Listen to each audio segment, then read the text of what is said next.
పొమోగ్రానెటా?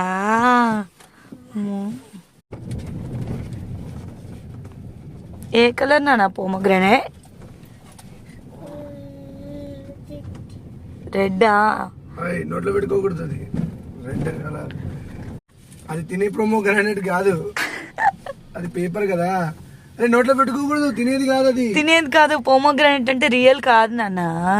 నువ్వు యాక్టివిటీ నువ్వు తయారు చేసావు కదా, స్కూల్లో తయారు చేసావా లేదా? మరి తినకూడదు, తినకూడదు, పాడైపోతుంది. నోట్లో తినానా? దాచి పెడతాం, మంచిగా దాచి పెట్టాలి. అది దాచి పెట్టేద్దామా ఇంట్లో, ఓకేనా? పొమోగ్రానెట్ ఏంటిది అది? అవునా, ఏ కలర్ ఉంది అది? రెడ్ కలరా? నీ చేతిలో బొమ్మ ఏ కలర్ ఉంది? రెడ్.